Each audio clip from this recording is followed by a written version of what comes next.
All right, so today we're going to talk about how to present price. A couple things to keep in mind when we're talking about presenting price. One, you want to make sure that you're delivering the numbers with confidence. If you're jittery or unsure about your numbers, your customer will have the perception that this may not be the best purchase for them to make. You want to make it time sensitive. So give them a deadline of when that pricing ends. Create some urgency to make sure that they stay excited about that purchase. And no follow-up comments. We'll talk about that a little bit more in the presentation. And presenting two options. This is really more specific for those bigger room customers, typically your in-home design customers, but you can use it with your commodity customers as well.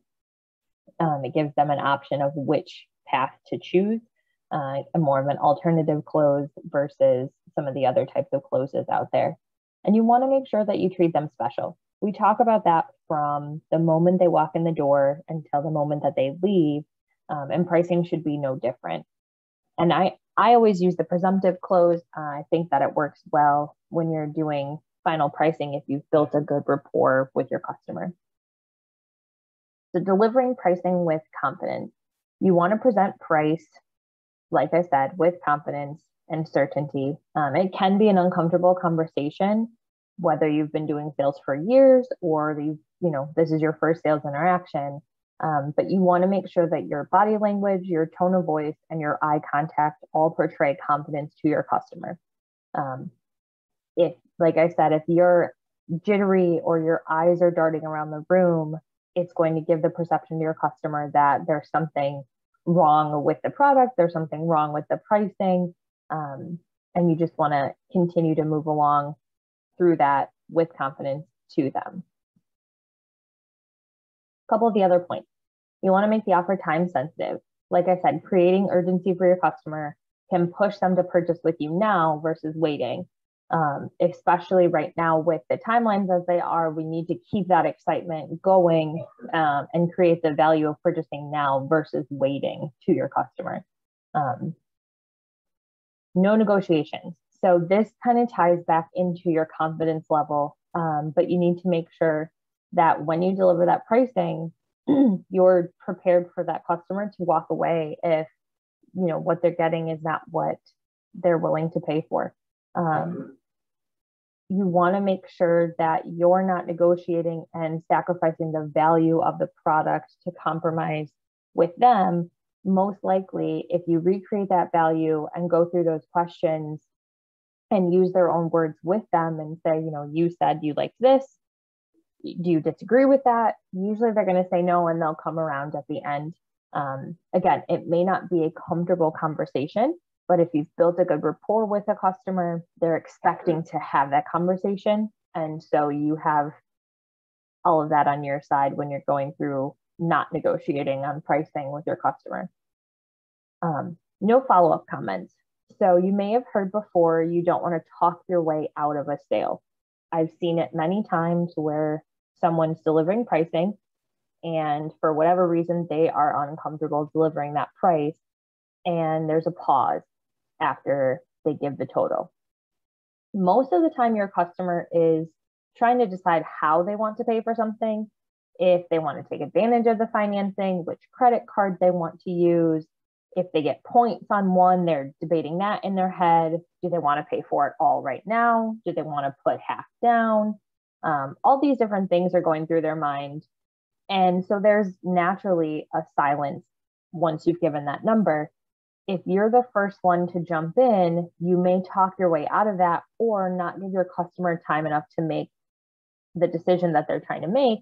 And they may just leave because they haven't had time to think through everything. After you present the price, just wait. As the old adage says, the first one to speak loses.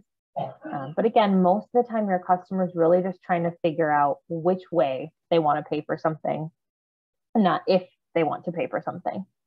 And as we mentioned before, you want to treat them special. You sell furniture every day, multiple times a day. You'll sell pieces that are a bigger ticket item purchase that most people only purchase every few years at most. For many of our customers, it's quite a bit longer. So that's why we talk about delighting your customer. So from the moment they walk in, you really want to wow them with your sales presence. You want to wow them with your knowledge. You want to make sure we're listening to them.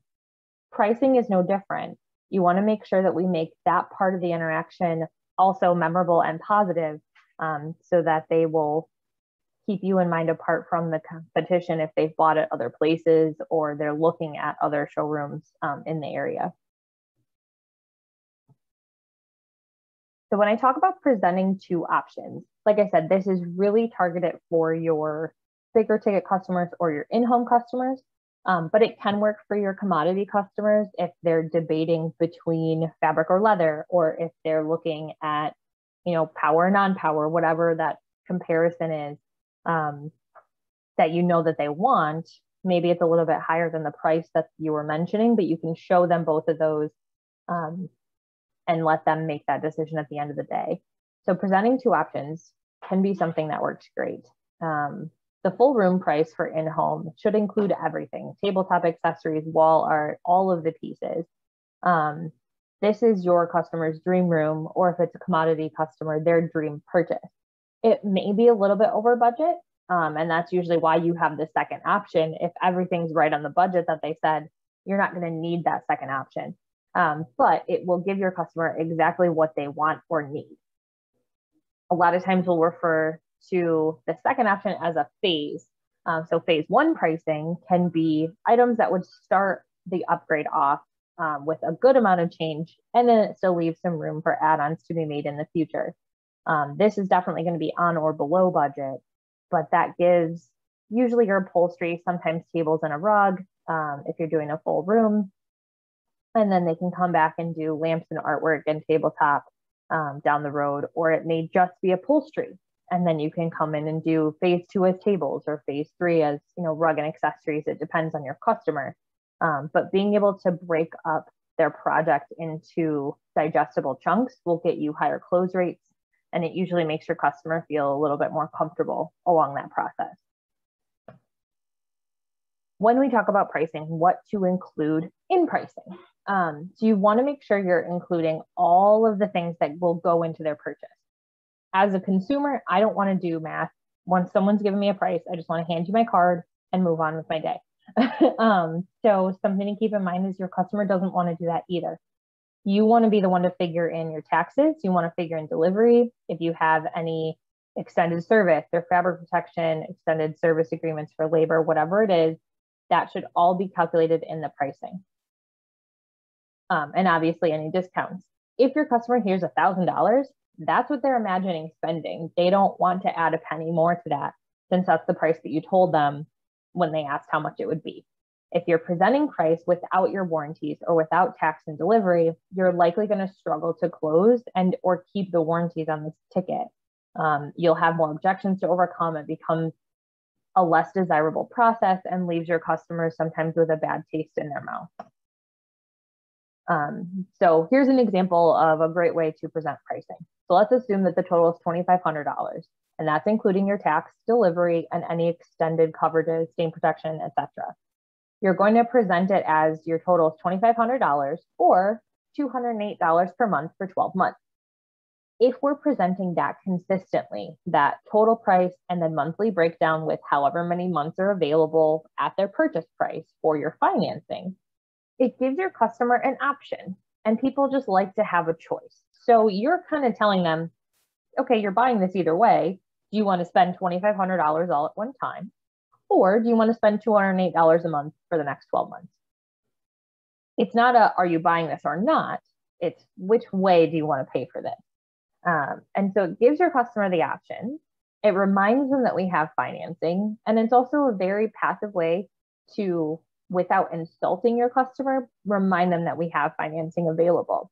Again, some people may have the money in their savings, but they would rather spend the money monthly because they can add that into their budget and keep their, their lump sum in the account just in case something happens. Some people would rather get points on a rewards credit card, whatever it is, but they get to make that choice. If you consistently present this monthly payment option, it becomes part of your regular process. And so whether it's whatever your minimum purchase is for 6 months. If it's $500 and $100 of, less than $100 a month for 6 months, you have that option. If it's a bigger purchase and you have longer term financing, it may be able to get you to get customers to add onto that order because it's actually a lower monthly payment. So again, just reminding your customers what their options are. If it's special order and you require a deposit down, just simply add that calculation in. So your price is $2,500 total. You put whatever your percentage of dollar amount is down, and then you can either have the balance financed at and give them their rate, or you can pay once you get ready to schedule delivery. Make sure you don't do a percentage number when you're giving what they need to do down. If it's 30% down, calculate what 30% of their total is and give it to your customer in a dollar amount. Again, the easier you can make the math for your customer, the easier it is for them to make decisions same day. So we talked about financing quite a bit. I think it's a big piece that is important to include whenever you're doing pricing. Especially right now, people are looking at doing bigger projects. They're trying to get a lot of things done, and this can be your ticket to increasing your average ticket. It can also get you those additional pieces on an order. If someone is considering a group of tables, but it's an extra $2,000, and right now they're not looking at spending an extra $2,000, but that extra $2,000 may bump them into your next monthly financing bracket. So it may take them from 12 to 24 months. Then their monthly payment may actually be less if they were to buy it now. It is a longer term, so obviously have that conversation. But keep those things in mind when you're working with customers and presenting pricing to them. Use your sixth sense about people. If they've looked at that set of tables 3 times, maybe just do a pricing that shows that and say, hey, look, I know you guys really love this. Instead of it being $2,500, it takes you to $4,500, but then your monthly payment is, $150 a month for 24 months, whatever that math comes out to, so that they can make that decision. And in all genuineness, it'll increase your tickets. It'll increase your rapport. They will be likely to send more customers to you because you helped make their room and their purchase what they were looking for. As always, if there are questions on the financing, how it works, what you have, if there's questions on what to include in pricing, where to write pricing, whatever you guys have questions on, reach out. Jen and my information is down there. And don't forget to take the quiz.